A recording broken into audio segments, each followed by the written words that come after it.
สบายดีสวัสดีครับผมมื้อนี้ก็ฝนตกมื้อนี้ป๊าเย็นส่ำเลยพี่น้องเอ้ยบรรยากาศฝนตกเนาะก็เลยมาถ่ายให้พี่ๆน้าๆป้าๆลุงได้เบิ่งบรรยากาศฝนตกนานๆแบบว่าฝนสิตกว่าซี้นะเพราะว่าช่วงนี้มันก็ฤดูร้อนเนาะฝนตกมานี่เย็นสบายเลยพี่น้องเนาะฝนตกแบบนี้เฮ็ดให้คิดฮอดบ้านเนาะอดคิดฮอดบ้านบ่ได้อีหลีเด้เวลาแบบว่าอยู่ในเมืองหรือว่ามาอยู่ประเทศไทยนี่พี่น้องเวลาฝนตกเนาะแบบมันเป็นหยังที่แบบว่าคิดฮอดบ้านน่ะบ่ฮู้ว่าสิอธิบายจั่งใดเนาะ สำหรับคนที่ใกล้บ้านอาจจะเข้าใจไปสินะบ่ว่าสิเป็นคนลาวหรือว่าคนไทยโดยเฉพาะคนลาวเฮาเนาะที่จากบ้านอยู่ต่างถิ่นต่างแดนมาอยู่ประเทศไทยไปสินะเวลาฝนตกนี่พี่น้องเฮาบ่ฮู้ว่าคนอื่นเป็นบ่ส่วนเฮานี่เฮามีความรู้สึกว่ามันคิดฮอดบ้านไปสินะคิดฮอดแบบว่าบ่อนที่เฮาจากมาเนาะแบบว่าฝนตกไปสิแบบว่าภาพบรรยากาศแบบเก่าๆหรือว่าภาพบรรยากาศแบบตอนเฮายังน้อยไปสินะคือถ้าเห็นพ้นแบบนี้นี่คือแบบว่าเตรียมตัวแบบลงไร่ลงนาไปสินะ ออกไปไห้ไปนาไปหาไร่ตั๊กแตนไปหาขุดจิหล่อจิโป่มโอ้ม่วนๆเด้พี่น้องชีวิตตอนยังน้อยเนาะมันก็เลยเฮ็ดให้แบบว่าภาพบรรยากาศตอนยังน้อยนี่แบบวิ่งเข้ามาในหัวพี่น้องเนาะคิดฮอดบ้านเด้พี่น้องเวลาฝนตกเฮ็ดฝนหยังจั่งซี้เนาะเมียก็นั่งถ่ายคลิปเฉยอยู่พี่น้องเนาะนางก็เอนจอยกับการถ่ายคลิปพี่น้องเพราะว่าอากาศมันดีๆแม้ฝนตกแรงแรงแม่ปอโตฝนตกแรงบัดซี้คือแบบว่า บรรยากาศมันแบบว่าคิดฮอดบ้านอีหลีเลยพี่น้องบ่ฮู้ว่าสิอธิบายจั่งใดเนาะคิดฮอดบ้านแรงๆแบบซี้นะเวลาฝนตกแบบซี้นะจะเป็นแบบว่าทุกครั้งที่แบบว่าเวลาฝนตกอะนะเวลาฝนตกแล้วมันแบบว่าคิดฮอดแบบบ้านคิดฮอดพ่อคิดฮอดแม่เนาะคิดฮอดแบบว่าบ่อนที่เฮาแบบเคยอยู่เคยอาศัยหั้นนะเวลาฝนตกแบบซี้ถ้าเกิดว่าอยู่บ้านเฮาก็สิแบบเตรียมตัวลงไร่ลงนาแบบซี้นะอันนี้ก็ใกล้แล้วล่ะพี่น้องตอนนี้มันก็ใกล้สิสงกรานต์แล้วเนาะ หลังจากสงกรานต์แล้วนี่ก็เริ่มแล้วอยู่บ้านนอกเฮาว่าซี้นะแต่บ่ฮู้ว่าฟ้าฝนก็สิเป็นใจบ่แต่ละปีมันก็เปลี่ยนไปเรื่อยเนาะแบบว่าเฮ็ดหั้นเฮ็ดนี่การใช้ชีวิตมันก็ยากขึ้นพี่น้องในโลกปัจจุบันนี่หั้นนะคืออย่างเช่นแบบเฮ็ดไร่เฮ็ดนาเนาะคืออยู่ลาวนี่เฮ็ดนาครั้งเดียว1ครั้งต่อปีแบบซี้นะก็สิถ้าเกิดว่าฝนบ่ตกฝนบ่ดีก็ผลผลิตมันก็สิบ่ค่อยได้พี่น้องเนาะเพราะว่าเฮ็ดนาแค่ครั้งเดียวแบบซี้ปีละครั้งหั้นนะ ประมาณนั้นเลยพี่น้องเนาะพอฮอดยามไห้ยามนาคนที่มาหาเงินหาหยังอยู่เมืองไทยก็ลูกหลานมาหาเงินอยู่ไทยก็ต้องฝากเงินกลับเมื่อบ้านเลยพี่น้องเมื่อซื้อปุ๋ยซื้อน้ำมกน้ำมันปีนี้ก็บ่ฮู้ว่าสิเป็นจังไดแหละฟ้าฝนก็ได้น้ำมกน้ำมันก็สิแพงขึ้นบ่จักอันนี้ก็บ่ฮู้พี่น้องแต่ว่าตอนนี้เริ่มแพงแล้วแหละเนาะเพราะว่ามันคืออย่างหลายๆคนฮู้แหละว่าตอนนี้มันก็มีแบบว่าสงครามนะมันก็เลยเฮ็ดให้น้ำมันก็ขึ้นดีแน่แต่ว่า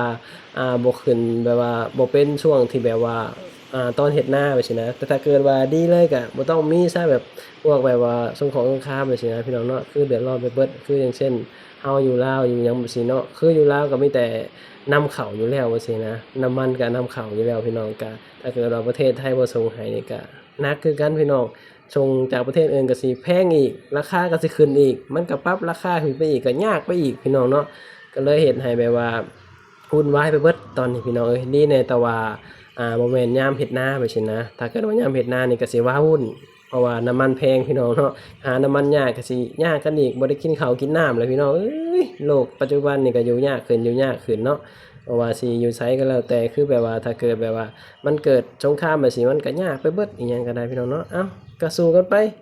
สู้คือเก่าพี่น้องหาไปคือเก่าเนาะนั่นแหละบรรยากาศก็สิประมาณนี้พี่น้องมื้อนี้เฮาก็ได้ออกมาถ่าย บรรยากาศให้พี่ๆน้าๆป้าลุงได้เบิ่งนี่บรรยากาศฝนตกมันเย็นเย็นลมพร้อมเลยพี่น้องลมวีๆเลยพู้นลมเย็นนี่ตอนนี้ก็ฝนก็เริ่มห้วยแล้วเริ่มสิเซาแล้วนี่โอ้เย็นเย็นมื้อแลงนี่ก็นอนสบายแล้วเพราะว่ามันเย็นเนาะปกติแล้วก็นอนร้อนเที่ยงคืนพู้นแหละจั่งสิได้นอนเพราะว่ามันร้อนเพื่อสิหลับก็บ่แม่นง่ายสินะเพราะว่าเฮานอนห้องบ่มีแอร์สินะพี่น้องแต่พอแบบเข้าสู่ฤดูร้อนมันร้อนแรงว่าซี้นะ ดึกดื่นจังได้นอนพี่น้องแต่มื้อนี้อาจจะได้นอนแบบว่าหลับคักอยู่เพราะว่ามันเย็นมื้อนี้นี่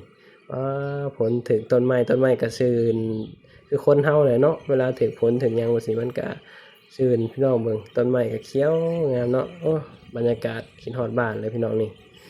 หลังจากที่เพิ่นอย่าถ่ายคลิปแล้วก็สิมา